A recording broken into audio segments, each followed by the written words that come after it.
Hello नमस्कार दोस्तों, स्वागत है आप लोग का हमारे YouTube channel maths with Jitesh sir में। आज हमारे साथ रेमन हैं जिन्होंने अभी जस्ट SBI PO का पेपर क्लियर किया हुआ है। तो आज हम जानेंगे इनसे इनकी जर्नी के बारे में। Welcome Raman. Thank you sir. ठीक है, सबसे पहले आप बताइए कि आपने अपनी प्रिपरेशन कब स्टार्ट की?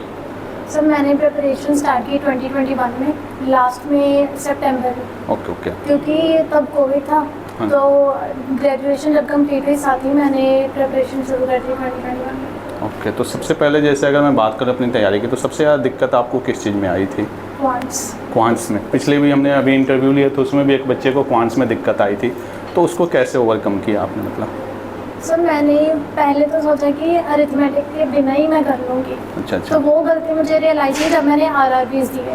ओके। तब मुझे रियलाइज़ हुआ कि अरिथमेटिक के बिना नहीं होगा। अच्छा। तो RRBs के बाद मैंने ये शुरू किया कि जैसे पहले बिल्कुल बेसिक से कि प्रीलिम्स वाले, और उसके बाद जैसे मैंने डेली क्वेश्चंस की प्रैक्टिस की और तभी फिर फ्लो बना उसका। अच्छा। रीजनिंग कैसी रही आपकी ओवरऑल?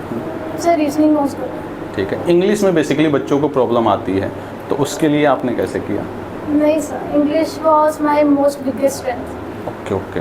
तो इंग्लिश में कभी भी मतलब दिक्कत नहीं आई, ना ही मैंने उसकी प्रैक्टिस की ज़्यादा। क्योंकि मुझे पता था कि इंग्लिश तो अच्छा। तो इंग्लिश मतलब कैसे आपकी, जैसे अभी मैं देखता हूँ आजकल बड़े सारे बच्चों को जो इशू आती है वो बेसिकली इंग्लिश में ही आती है कि उनके नंबर नहीं बन पाते हैं। तो आपने बताया कि जैसे इंग्लिश आपकी बिगेस्ट स्ट्रेंथ थी, तो उसके पीछे रीज़न क्या है? मतलब वो एकेडमिक बैकग्राउंड या न्यूज़पेपर पढ़ना, नॉवल पढ़ना, क्या रीज़न क्या है बेसिकली? एकेडमिक बैकग्राउंड, क्योंकि मैंने शुरू से ही जैसे स्कूल लेवल पे I used to always participate in extempores, debates, speeches. अच्छा। तो वो फ्लो एक अच्छा था बोलने में भी और लिखने में भी। अच्छा। तो वो चीज़ आपको कहीं ना कहीं है। तो और करेंट अफेयर, क्योंकि अभी तो करेंट अफेयर जो है वो कहीं ना कहीं बहुत सारा इरेलेवेंट या ऐसे डाटा आ जा रहे हैं जिसमें बच्चों को बड़ी सारी प्रॉब्लम आ रही है, तो उसको कैसे किया आपने? सर एक तो डेली करंट अफेयर्स की वीडियो, और क्योंकि पेड थोड़ी फाइनेंशियल दिक्कत के कारण तो वो मैंने आपसे हेल्प ली। तो वो पेड करंट अफेयर्स वहाँ से PDF, मंथली PDF। अच्छा, मंथली PDF। लास्ट ईयर जब आपने 2021 में या 22 में कोई पेपर, 2021 में जो पेपर दिया था उसमें आई थिंक IBPS PO आपका हुआ था, और इस बार भी IBPS PO प्री तो हुआ था, मेंस नहीं हुआ था। तो लास्ट ईयर का और इस साल में क्या मतलब आपने डिफरेंस देखा? सर एक तो जैसे मैंने बताया कि तब मैंने अरिथमेटिक टच भी नहीं किया। अच्छा। सिर्फ वहीं DI बाकी सारी चीज़। अच्छा। तो उसके कारण, और एक मेरा डिस्क्रिप्टिव अच्छा नहीं होता तब। अच्छा। क्योंकि मुझे लिखने की इतनी प्रैक्टिस नहीं थी तो वो टाइपिंग में थोड़ा टाइम लगा, तो एक वो रीज़न था। और करंट अफेयर्स में गेस वर्क। अच्छा, करंट अफेयर में गेस। तो अभी जो बच्चे इस साल तैयारी कर रहे हैं उनको क्या सजेस्ट करना चाहेंगे आप? सर आई विल सजेस्ट कि आप अपनी स्ट्रेंथ पे काम करो।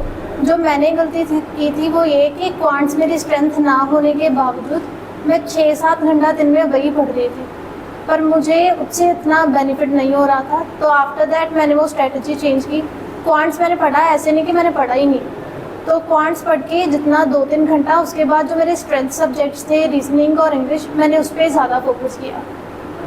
तो आई थिंक स्ट्रेंथ सब्जेक्ट्स पे ज़्यादा फोकस करो ताकि आपके मार्क्स उन्हीं से इंक्रीज होंगे। और करंट अफेयर के लिए कि जैसे कई बच्चे प्री के बाद करंट अफेयर की तैयारी करते हैं, तो क्या वो पॉसिबल है? नहीं सर, आपको करंट अफेयर्स हमेशा साथ में लेके चलो, क्योंकि लास्ट में आप अगर रिवाइज करते भी हो तो वो आपको याद नहीं रहता जितने भी आप करंट अफेयर्स, क्योंकि कई सारे MOU साइन होते हैं, अग्रीमेंट्स होते हैं, वो आपको याद ही नहीं रहते। जब आपको एग्ज़ाम में आप बैठोगे आपको याद आएगा कि हाँ ये पढ़ा तो था, लेकिन आप ऑप्शंस में कंफ्यूज हो जाओगे। तो इट इज़ बेटर कि अगर आप स्टार्टिंग से ही वो प्रिपेयर करो। चलिए, thank you, all the best for your journey. Thank you sir.